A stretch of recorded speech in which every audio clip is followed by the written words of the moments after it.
For more on the story, we're now joined by Newzroom Afrika's Silethiwe Ndlovu. Silethiwe, tragedy strikes in the skies. Take us through what's happening at the scene right now.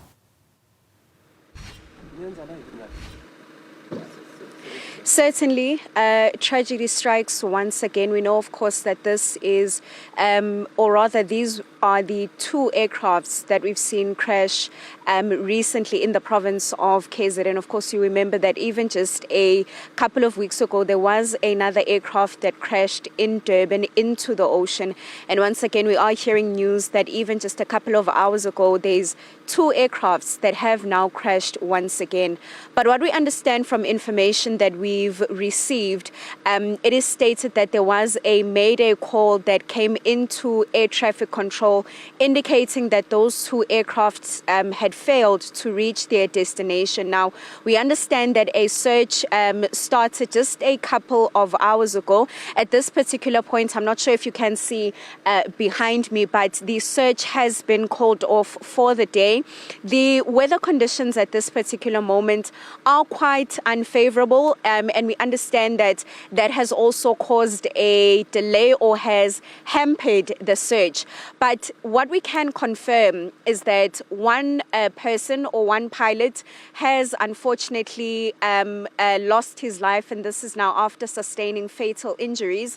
The one aircraft has at this particular moment has been found, but we also understand that tomorrow morning the search is going to continue, as of course the second pilot that was abroad, the second aircraft, is yet to be found. I'm going to bring in now the spokesperson from the Department of Transport, Ndlovu, to speak to us perhaps about any developments, if you have any. Of course, we understand that one person has died. Any news in terms of the second pilot in the second aircraft?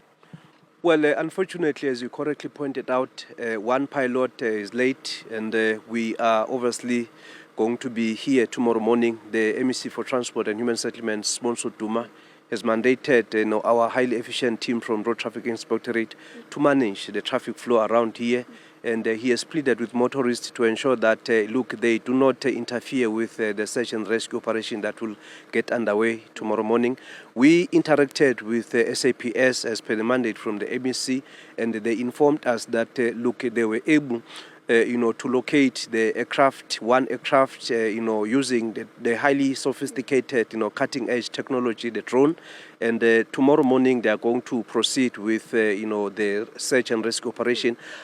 Unfortunately, with the KwaZulu-Natal experiencing, the cut-off low pressure system, we are not too sure how is the weather going to be looking like tomorrow morning. We're just hoping for the best. Even at this point, spokesperson, it is a bit foggy. Of course, it's drizzling at this particular point. I do believe even when the search started, it was quite misty. Do we know what caused the aircraft to crash, or do you not have that information as yet? Well, the MEC mandated us to liaise very directly with the Aeronautical, Search and Rescue Coordination Center. They are the custodian of such operations, so we are not in a position to give the technical information. And the MEC indicated sometime this afternoon that, he'll be liaising with the SA Civil Aviation Authority, because we have a direct line to, the authority, and also to indicate that towards the end of, the year, early December, we are going to be hosting the International Aviation Day, on behalf of the National Department of Transport, working with the National Department of Transport. The MEC is quite interested in the aviation sector. As you know, that here in KwaZulu-Natal, we have more than 130 airstrips. We've got secondary airports. There's a lot of investment that has been made into the airport. So that is why we are quite interested, to ensure that the safety of, those that are using the aircraft. And lastly, spokesperson, you speak of safety. Any concern, perhaps, when you hear that, this is now the third aircraft that has crashed in just a matter of weeks? Well, I think it would be, incorrect not to indicate that, this is an area of concern for us, but we trust the bold leadership that is provided by the Minister of Transport at national level, the Civil Aviation Authority. They've got experts there.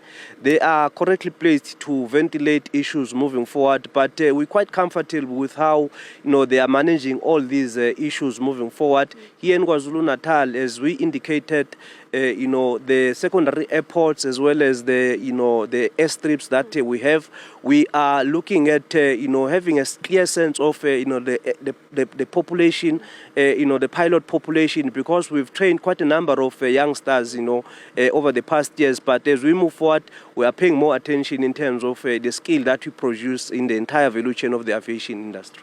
Spokesperson, thank you very much for your time this evening.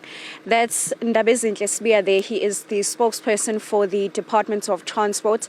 At the very end there, he does go on to speak about safety issues that were mentioned by the Aeronautical Rescue Coordination Center, where they stated that, of course, when those pilots do fly, they do need to ensure that the weather conditions are quite favorable.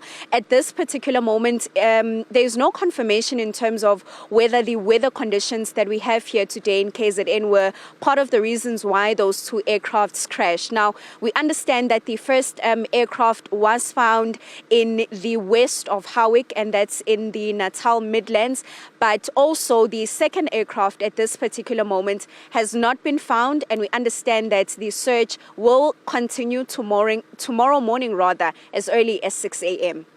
Well, thanks to our reporter Silethiwe Ndlovu joining us from the KZN Midlands in the aftermath of that plane tragedy.